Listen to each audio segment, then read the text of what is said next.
qui ont une famille, tu vois, c'est pas des clochards qui vivent dehors, là. Tu viens faire tes courses pour 4-5 personnes, tu rentres chez toi, tu fais à bouffer, t'es pas obligé de dire aux enfants, on me l'a donné. Bon, bah si je suis pas élu ici, ça sera pas de ma faute, hein. J'ai voté pour rien pendant longtemps. Les autres, en tout cas, ont fait comme moi, ils ont voté pour rien. Aujourd'hui, on va voter pour quelqu'un qui, politiquement, n'est rien. Je l'ai non, ton tonton. Non. C'est l'histoire d'un mec. C'est l'histoire d'un mec dans une France où on s'en dit beaucoup et où on peut pas rire de tout. Quoique. Le chef, il dit tout le temps, l'agent de police est un automobiliste, ce que le crapaud est un insecte. Le nouvel homo, c'est celui qui lave la tache qui est cachée dans le nœud du torchon. Voilà une lessive qu'elle est bonne. Les institutions, la société de consommation, Coluche et Trie, tout le monde. Et n'épargne personne. On a les hommes politiques que le monde entier nous envie, hein. D'ailleurs, ils pourraient les prendre, mais ils viennent pas les chercher. Je sais pas ce qu'ils foutent. Enfin, dans leur nom, hein. Côté politique, justement, le duel de la présidentielle de 1981 se profile et fait déjà bailler d'ennui les Français. 81, c'est 74. Giscard, Mitterrand, Giscard. C'est les mêmes. On nous refait le même. C'est le même match, mais c'est un match dévalué. Donc faut bien voir, faut bien comprendre qu'on est dans une espèce de dépression totale. Je vous dis, le trou complet. Sur les ondes, Coluche, lui, s'amuse beaucoup. Et souvent dépend des mêmes. Enfin, du même. Regardez, Giscard d'Estaing avait promis un changement en douceur. Vous avez senti quelque chose, hein? Impeccable, ça s'est passé. 2 blagues de trop sur RMC, sur Monaco, les diamants de Bocassa et l'humoriste est licencié, censuré. Alors va naître une idée. J'ai voté pour rien pendant longtemps. Les autres, en tout cas, ont fait comme moi, ils ont voté pour rien. Aujourd'hui, on va voter pour quelqu'un qui, politiquement, n'est rien. Ils nous prennent pour des imbéciles, votons pour un imbécile. Le citoyen Michel Gérard Joseph Colucci, dit Coluche, est alors officiellement candidat à la plus haute fonction de la République, Coluche président. Donc il y a une espèce de clown qui dit qu'il va être président, mais on a dans la seconde une couverture de presse inimaginable, c'est-à-dire le showbiz plus la politique, et ça distrait tout le monde, qui n'avait rien à foutre, ils s'emmerdaient. Est-ce que vous accepterez le débat avec Giscard? Si j'étais à sa place, je me méfierais tellement quand même. J'irais consulter Madame Soleil et même je l'inviterais chez elle. J'appelle les feignants, les crasseux, les drogués, les alcooliques, les pédés, les femmes, les parasites, les jeunes, les vieux, tous ensemble pour leur foutre au cul avec Coluche, le seul candidat qui n'a pas de raison de mentir. Voilà pour le slogan de campagne. L'électorat, enfin le public, et une idée assez précise de la traditionnelle photo présidentielle.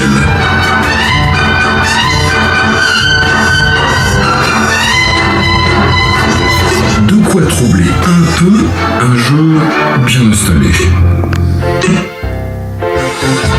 Quant au programme, il est élaboré, travaillé d'arrache-pied dans son repère de la rue Gazan à Paris, avec son équipe de campagne, de fins politiques. Bref, il n'y a pas de programme. C'est comme Macron. Alors une farce, oui, mais qui intéresse parmi les esprits les plus sérieux de l'époque, l'extrême gauche intellectuelle. Une rencontre est organisée au café Procope à Paris, celui de Robespierre, de Mirabeau, de la Révolution française. Philosophe, sociologue, universitaire, voit derrière ce candidat l'expression des sans-voix, de ceux qui ne votent pas.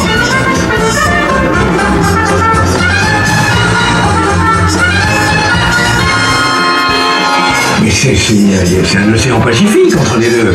C'est vraiment la philosophie la plus complexe, la plus étrange, la moins accessible. Et ce type qui dit les choses comme ça, claires, nettes, avec ses tripes, comme il a envie de dire, il n'a pas envie d'idéologiser, de faire un corpus idéologique autour de ça. Donc il y a une incompréhension totale. Coluche tourne les talons, ne se veut ni de gauche ni de droite, mais tout simplement le candidat de toutes les colères. Et à la grande surprise du saltimbanque, ça marche. 6 semaines après l'annonce de sa candidature, il est crédité de 16% d'intention de vote. Ce qui lui a un peu monté à la tête, c'est qu'il y a eu la couverture du Nouvel Obs où il avait 15 ou 16%, et que là, il s'est un peu pris au jeu pendant quelques jours. Et on n'a pas su sortir de cette campagne. Et c'était quand même passé des choses rigolotes au début et moins à la fin. Aussitôt, la presse coupe les micros et les caméras. On a dit non, la politique c'est sérieux, c'est pas une affaire de clown, c'est juste qu'on a pris ça comme prétexte. Mais en fait, on avait la trouille de ce qu'il allait dire, donc en effet, très vite, il n'était plus invité sur les télés et les radios. Le candidat se sent alors acculé, bâillonné. Et là, surgissent les mauvaises idées.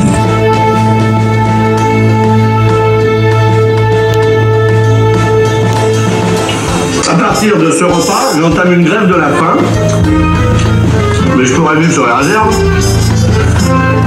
qui se terminera lorsque j'aurai pris des dates pour faire 2 émissions, une à la radio, une à la télé, qui concernent la politique, à savoir le Club de la presse d'Europe 1 qu'on m'a gentiment refusé il y a quelques temps, que je voudrais donc forcer à faire, et le quart sur table d'Antenne 2 avec Monsieur El Kabbach qui n'est pas du tout chef de la censure comme on pourrait le croire.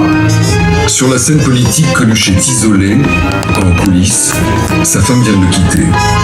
C'est passé de l'enthousiasme et de la grosse blague archi joyeuse, archi sympathique, à une ambiance un peu délétère, mortifère, qui plaisait à personne, surtout pas à lui. Coluche convie alors la presse à une dernière conférence. Dans l'état actuel de ma candidature et de la censure, je préfère que ma candidature s'arrête parce qu'elle commence à me gonfler. Ce que je voudrais dire à ce sujet, c'est que tant que ça m'a fait rire, c'était très bien. À partir du moment où ça m'a pu faire rire, évidemment, ça se gratte un peu, quoi. Puisque si moi ça me fait pas rire, comment je vais le faire pour faire rire les autres? Jusqu'à ce moment-là, le sketch était réussi, mais à la fin, il a un peu foiré. Game over.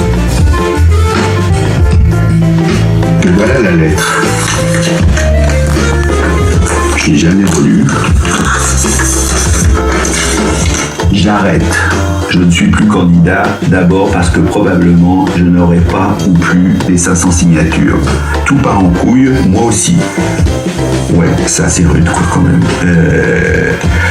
J'ai voulu m'amuser et amuser les autres dans une période d'une grande tristesse et d'un grand sérieux. C'est le sérieux qui gagne, et bien tant pis. Les gens seront déçus, je le suis aussi. Messieurs les hommes politiques de métier, j'avais mis le nez dans le trou de vos culs, je ne vois pas l'intérêt d'y laisser. Amusez-vous bien, mais sans moi, Coluche. J'ai pris le parti de rire systématiquement de tout ce qui est pas drôle.